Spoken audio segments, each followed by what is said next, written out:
და მეორე მინდა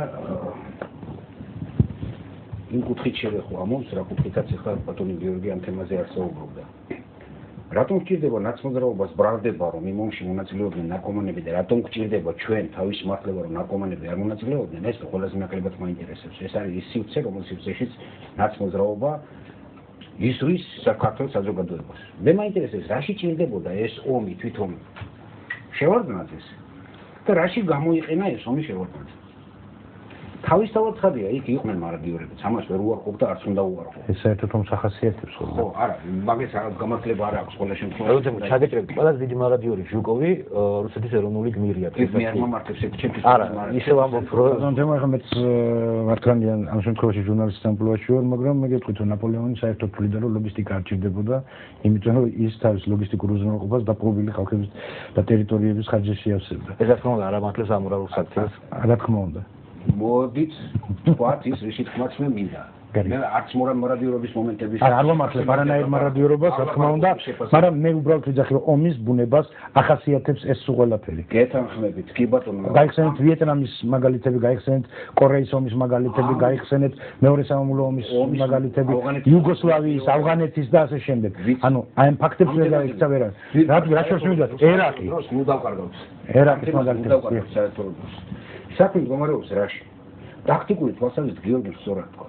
ჯარისკაცი ომობს და ჯარისკაცს მეაქვს თავისი საკუთარი სიცოცხლე იმში. მაგრამ მოდით განვიხილოთ ამ კონტექსტში, რაში ჭირდებოდა როგორც დარჩით ბატონოაკია თქვენი შეკითხვა, ესე იგი რა იყო ამისი პოლიტიკური საშუალება. მე ამ ომში მონაწილეობა არ მივიღე და სხვათაშორის ძალიან გამიცდიდი რომ ვერ ვიღებდი ამ ომში მონაწილეობას და ვერ ვიღებდი მონაწილეობას იმიტომ რომ დაახლოებით 3 წლის გამოსული ვიყავი უკვე საბჭოთა არმიიდან მაიორის ჩინით და ამ ომის დაწყება თვითონ იყო თავიდან ბოლომდე დანაშაული შევარდნაძის მიერ ჩადენილი და რაში მდგომარეობს დანაშაული. ერთი წამით ბატონ თემურ მე მინდა სვენეს გავაცნო თქვენ თავი ბატონ თემური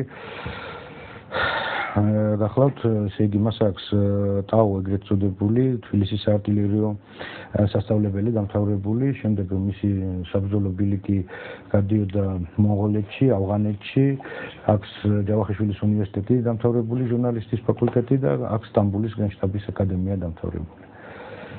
ახლა ამის შემდეგ შეგიძლიათ გააგრძელოთ თქვენი ეს სიგარეტის მუზეუმი შევიდეთ. რა თქმა უნდა ჩემთან ეს. ესე იგი 92 წელს როცა ეს ომი დაიწყო, მე საქართველოში მაიორის ჩინის საბჭოთა არმიის ოფიცერი ახალგაზრდა კაცი ვარ და ამ ომში მონაწილეობის მიღება ფაქტიურად იყო ჩემთვის შეუძლებელი.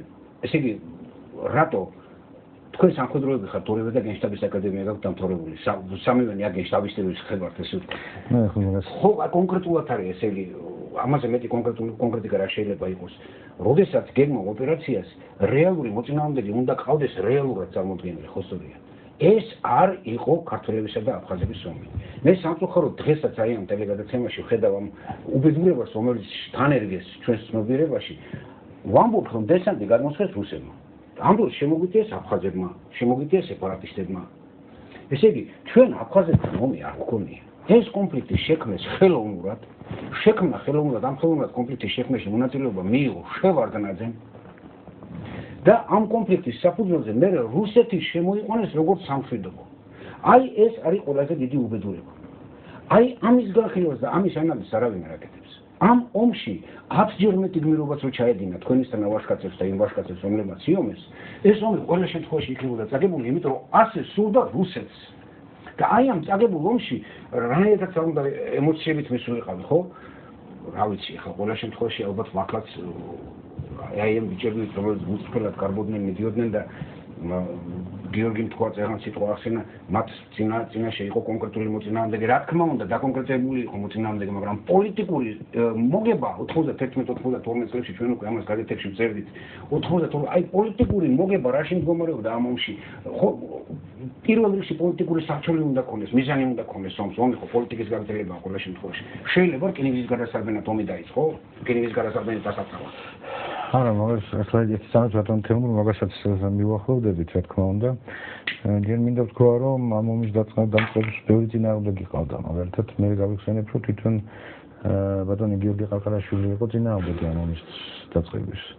თქვენი მონამორჩილი მეც გახდით წინააღმდეგი ამ ომის დაწყების. ანუ სამხედროებში ამუსირებდა აზრი, რომ ოსეთის საომარი კამპანიის შემდეგ, რომლის დამთავრების საშუალებაც კი არ მოგცა, არც ის იყო ოსეთის საომარი კამპანია. რა თქმა უნდა, იქაც რუსეთი იყო, გასაგებია და ზუსტად მაგაზე იყო ლაპარაკი, რომ უფრო მცირე მასშტაბის კრიზისის გადაწყვეტა, ძალისმიერი გადაწყვეტის საშუალება რუსეთმა არ მოგცა და ზუსტად ერთ თვეში იწყება უფრო ფართო მასშტაბის ესე იგი კრიზისის ისე ძალისმიერი გადაწყვეტა და ზუსტად მანდ იყო რომ მე მახსოვს მაშინ გიორგი ყარყარაშვილი იყო ყველანაირად წინააღმდეგი ამ ოპერაციის დაწყების და სხვათა შორის ბევრი სამხედრო იყო წინააღმდეგი ამ ოპერაციის დაწყების და პირველი მაგალითი რაც მოყავდა ამ ხალხს მოყავდათ ის რომ თუ ოსეთში არ მოგცა რუსეთმა საშუალება იმისა რომ ჩვენი ესე იგი ჩვენი მიზნებისთვის მიგვეღწია რატო გაგვეკეთებინებს ამას აფხაზეთში აფხაზეთში რომელიც კაკი შემჩუჟინა ასე ვთქვათ რუსი გენერალიტეტისათვის და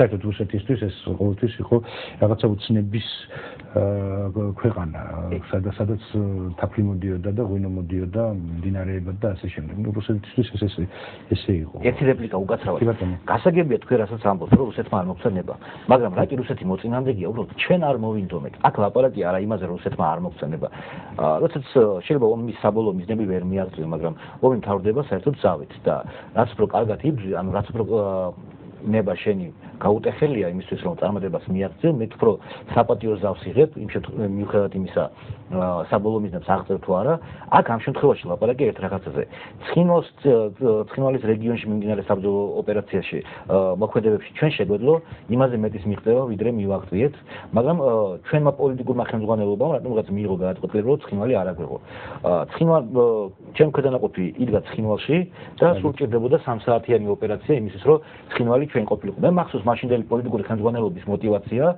ესეთი რაღაცა თქვეს რომ ჩვენ რო ცხინვალი ესეთი რაღაცა იყო გამართლება იმისა რომ გამოგვიყვანეს რომ ამ შემთხვევაში პარტიზანებად იმოქმედებდნენ ოსები აქაც ამ შემთხვევაში იყო ზუსტად ის შეცდომა ანუ ჩვენ მაინც ამ შემთხვევაში ოსები მიგვაჩნდა მოწინააღმდეგეად და ამიტომ ვარი ვთქვით ამ ოპერაციაზე სხვა დანარჩენ შემთხვევაში თუ ადმინისტრაციული ქალაქი ცხინვალი იქნებოდა ქართული მხარის მიერ კონტროლირებადი, შესაბამისად გაცილებით ნაკლები რაოდენობის ტოლვილი გვეყოლებოდა, ანუ ეკონომიკურად ნაკლები ტვირთსავი იღებდით ჩვენ თავზე და ეს კონფლიქტით ადვილი მოსაგვარებელი იქნებოდა უკვე პოლიტიკური გზით. ჩვენ რასაც მომავალზე ვისაუბრეთ, ჩვენ რასაც ამ აგვისტოს მოვლენებზე ვისაუბრეთ, ერთი თავად გავითვალისწინოთ, რომ ჩვენ როცა საბრძოლო მოქმედებებზე ვამბობთ აქ ლაპარაკია სამხედრო ოპერაციაზე, რომელიც ჩატარება მიმართული იქნება არა ოსი ხალხის, ან აფხაზი ხალხის წინააღმდეგ, არამედ სეპარატისტების წინააღმდეგ. იქ არიან ბელადები, რომელიც არიან კანონგარეშე.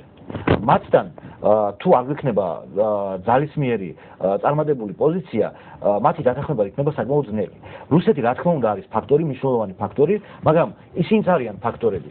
ამიტომ ჩვენ უნდა მივაღწიოთ გარკვეულ უპირატესობას რუსებთან მიმართებაში, გარკვეულ უპირატესობას აფხაზ სეპარატისტთა ლიდერებთან და ოს ლიდერებთან. ხოლო რაც შეეხება ხალხის წინააღმდეგ ოპერაციას, უკაცრავად თუ კარგად დაგეგმილი იქნება ყველაფერი, ეს არ იქნება, არ გადაიზრდება არც აფხაზი ხალხის წინააღმდეგ და არც ოსი ხალხის წინააღმდეგ მიმართულ სამხედრო ოპერაციებად.